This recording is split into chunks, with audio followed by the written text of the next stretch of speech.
All right. Aloha, Tulsi Kratz. I'm Dave. Save America, vote Tulsi Gabbard. Feeling a little better this morning about the channel and about life. And hey, we've got the best presidential candidate, so we should all just worry about getting Tulsi Gabbard elected.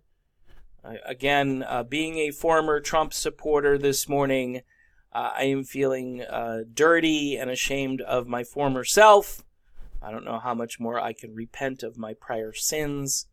I think I'm doing my work here by trying to get Tulsi Gabbard elected president, as she is the best presidential candidate of my lifetime. Tulsi went on to CNN, spoke about Trump, and got pretty serious here, but she still did it with the aloha spirit. Play the video here, and then I will do some comments during and after. Let me ask you just straight up, were the president's tweets racist in your view? Yes. Okay, so she does agree at this stage that the president of the United States has crossed a line, and the tweets are racist. They're also probably... what's the word for, are they anti-Muslim or anti... It's more like, to me, it's this whole us against them. Remember George W. Bush? You're either with us or you're with the terrorists. And, of course, Bush tried to play both sides and say, hey, not all Muslims are bad and so forth. And that came later on. But a lot of people couldn't make that distinction, because it was drilled into them for so long. And what Trump's trying to do is he's trying to reinforce those stereotypes. This is a woman who's in Congress. And quite honestly, when she spoke out about our undying love for Israel as a country, I sat back and thought to myself, I don't know why we're giving Israel foreign aid. You have to think these issues through. You can't just blindly support something because we've always done it. I was raised in a Catholic family, and I used to ask my parents and grandparents a long time ago, why are we Catholic?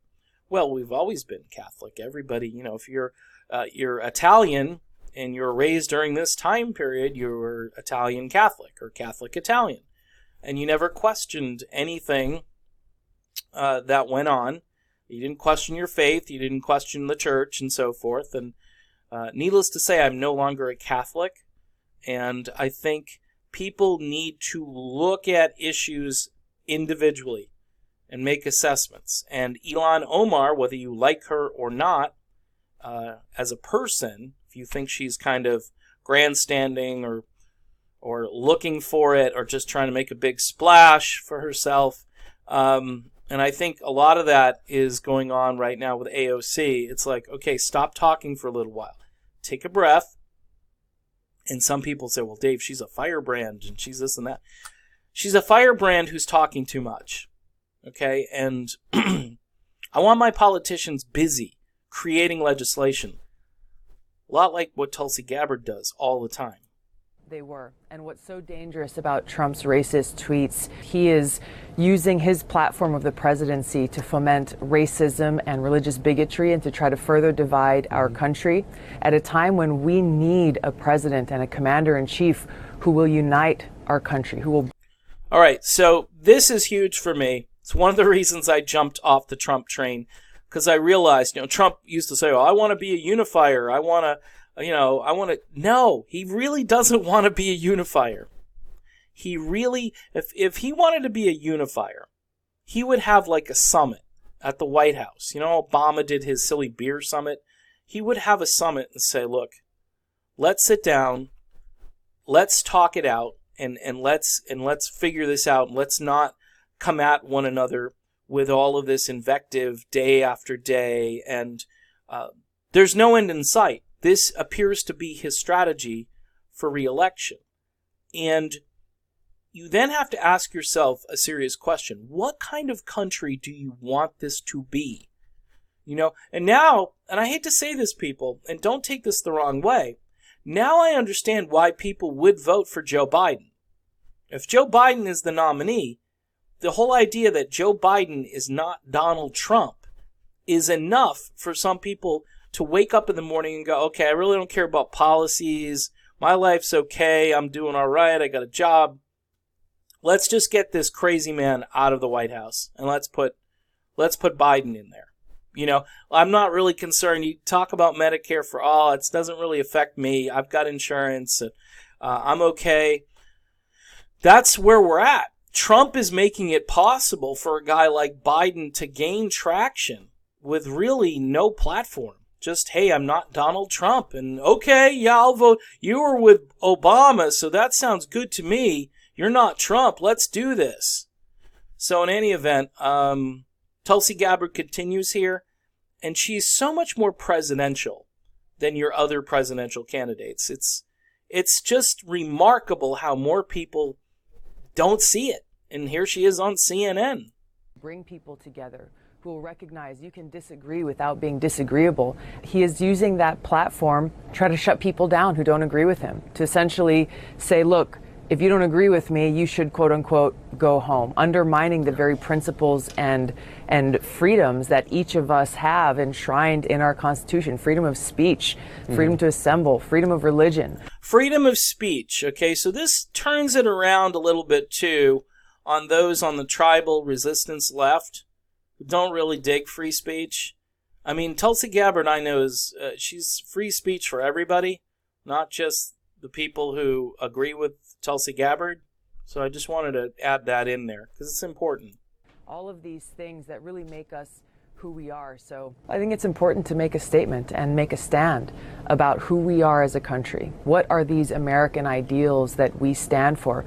Whether you're Democrats or Republicans or independents, it is these ideals that truly make our country great. You know, Trump talks a lot about making our country great, but his actions are directly undermining what makes our country truly great. So I think it's important that Congress does take action, that we stand up for these freedoms. We stand up against this kind of racism, standing up for and upholding those principles in the Declaration of Independence, saying that all men are created equal, each of us endowed with these inalienable rights by our Creator. These are the things that we need. Incredible that Tulsi Gabbard, as a progressive Democrat, is more into the United States Constitution than most so-called conservative Republicans. It blows my mind. It blows my mind. For all of you constitutional conservative type people out there, she's got you. She's all over this. And what's great about her critique here is that she brings it in. She brings the Constitution in as a way to say, hey, this isn't who we are. Freedom of speech, freedom to assemble, freedom of all of these different, basically like all of the Bill of Rights, the entire thing. And we don't hear politicians talk like this anymore. And she's a Democrat, and good on her for using this line of reasoning. She's very consistent in her belief system. So good on her for that. Need to celebrate and to protect at all costs. And this is why I'm running for president, to do just that. All right. So, brilliant little campaign spot for Tulsi Gabbard. And it makes me proud that I jumped on this Tulsi bandwagon early on. And there were people, obviously, that jumped on it before me. And there were some people that were, like, pondering, who should I endorse? And what? Just get out there and talk about Tulsi. Now, I am still a little ashamed also of the people on the left who just the hyperbole on the left with things like the concentration camps. All right. And the only reason I mention this is because I'm not on one side totally, on the other side totally. I look at each issue. Like I think, for instance, that this whole thing with Trump, I don't know why, I just say tread carefully because he's up to something. I don't know what he's up to. Maybe he just wants to crash and burn before the next election.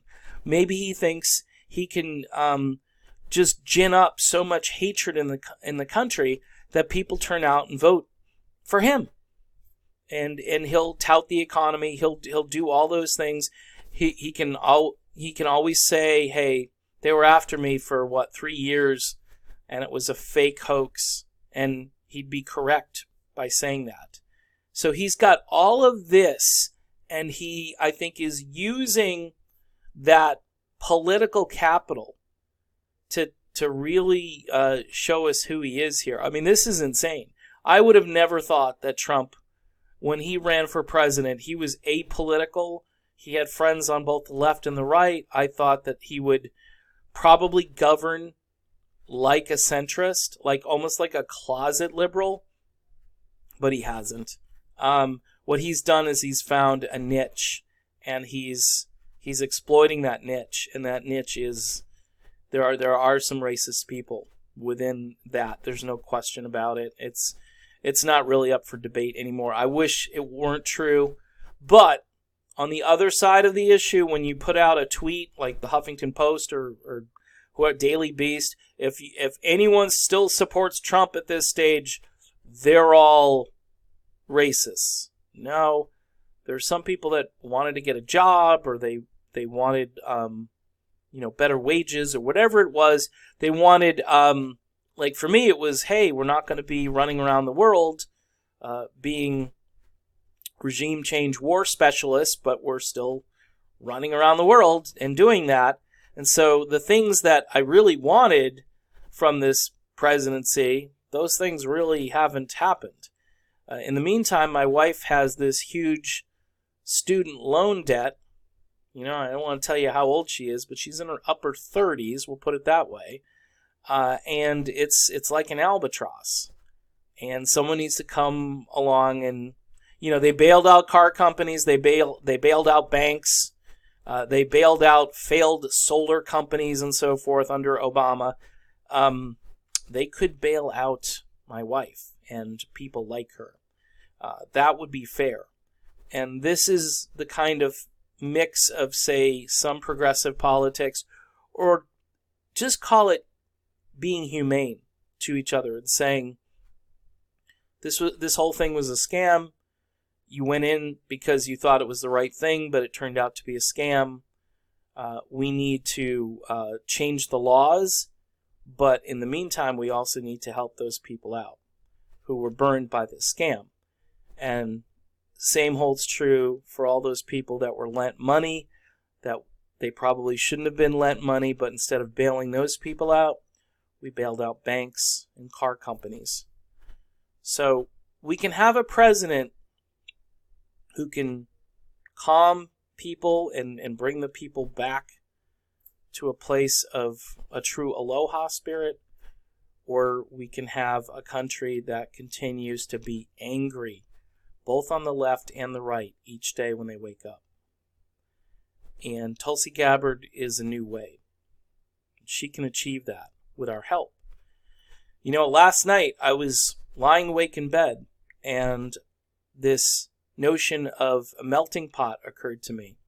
We used to be called a melting pot in this country, and I know that terminology now has been met with just hostility. But think of this.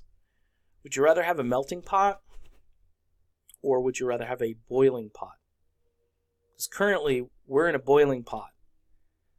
And I would rather be with my fellow citizens and working out our differences peacefully and with some dignity and with some level of diplomacy. This ginning up the hatred for any group of people is a bad strategy, and it's going to divide us and tear us apart, and we're going to head down a road where violence is there at the end. So we need to avoid that.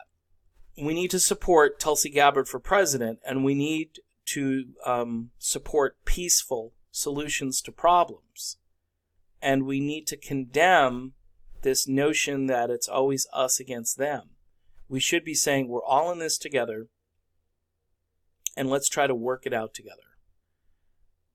If at some point we're not able to do that, then things are going to get crazy.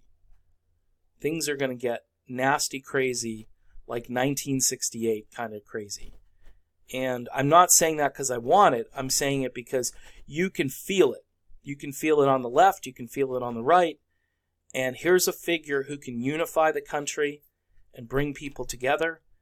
If you want to call it a God thing that she's here right now, she's, and I'm trying to be all spiritual here, but here she is.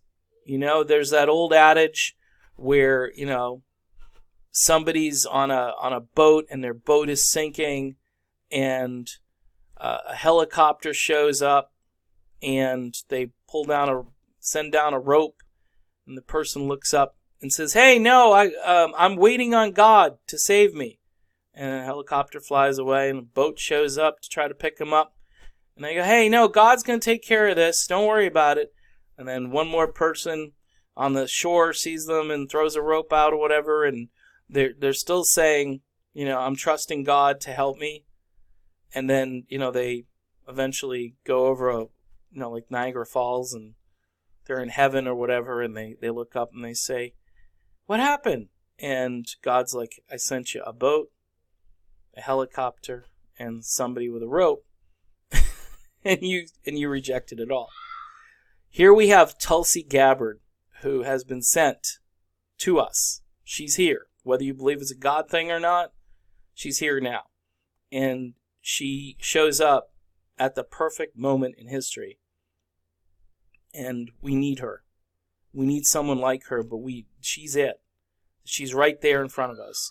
And this is something that we have to embrace, or we're going to go further down this road of division, polarization, hatred, negativity, and even racism.